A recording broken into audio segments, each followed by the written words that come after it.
Yeah, so although this video is titled Proof of God, I'm not so arrogant or egotistical to think that I can prove to you without a shadow of a doubt that there is a God. And in either case, I wouldn't really want to. Like, I would want you to discover the truth for yourself. And yeah, essentially, um, what I'm going to describe is not so much like proof of God, but it's proof of God for me. It's experiences that I've had that shook my belief, like shook it away, actually. And it gave me hope. It was like an entirely positive experience.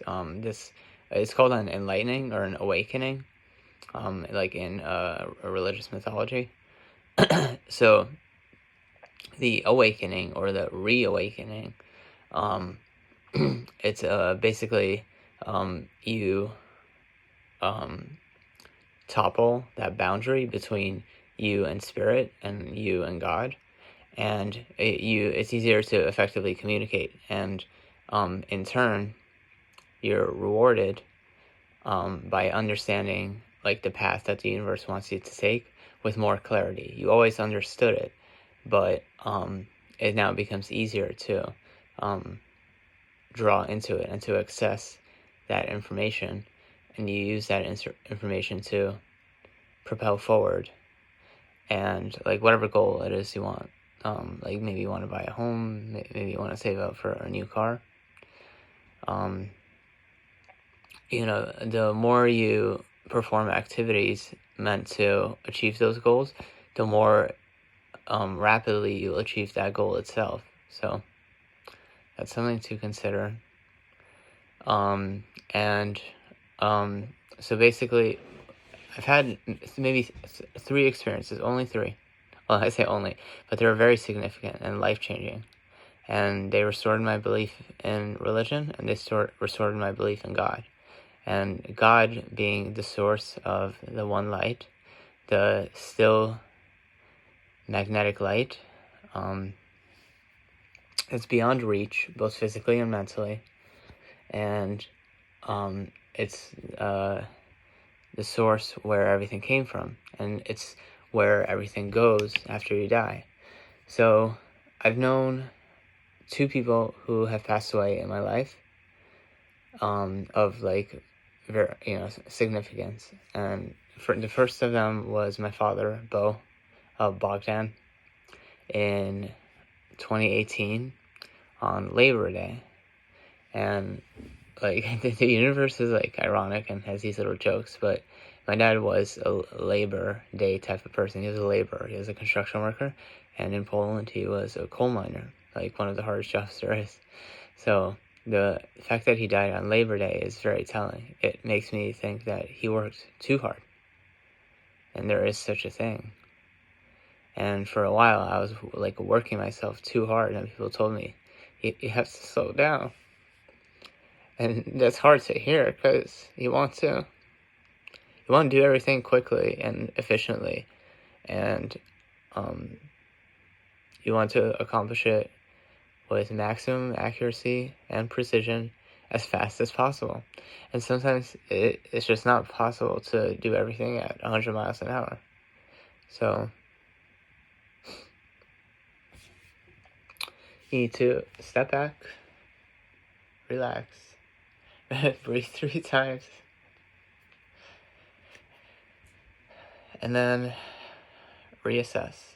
So event number 1 was when when my father, Bo, died on Labor Day of 2018 of a heart attack. And I contribute most of his death to his stress, like his family life. Not necessarily me, but also me to a great degree. I had a period of like substance abuse issues, and I'm sure that stressed my father out, because he was nothing but loving, and he only yelled at me like once in my entire life, and I deserved it in that situation. But so he passed away. It was very sudden. He was only 50, And it was so strange that a 50-year-old man, like usually you get these heart issues like 60, 65, and they thought it was strange that a 50-year-old man just died suddenly of a massive like 4 valves and something.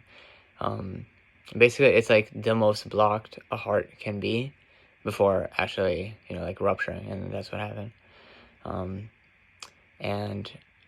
Yeah, so his heart was like in really bad shape, and they were doing CPR for like over half an hour. They told me this, and eventually they have to call it. Like they can't do CPR for like a week straight, right? Like after a certain while, it doesn't work, and you're actually causing more harm than good by like increasing the like the amount of oxygen the brain requires.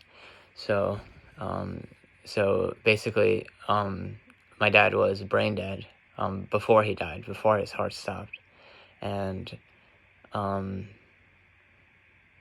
even with that knowledge, knowing that like he wasn't going to understand or hear anything I was saying, I yelled out in Polish, first in Polish and then in English.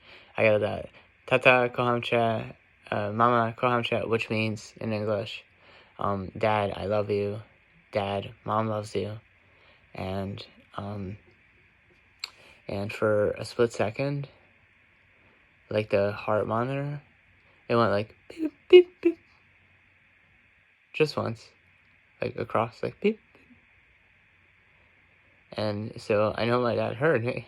Like I know I got to say goodbye in a way. And I've only told that story to a few people in my life because it's like it's haunting. But it gives me hope. Like it makes me feel better than it makes me feel sad. So overall, a really positive experience, and I thought I'd be able to handle like both events in one video, but I just can't. Like I have to take a small break in between. And I'll tell you, the second experience that made me question death, and made me question God, and made me question my faith.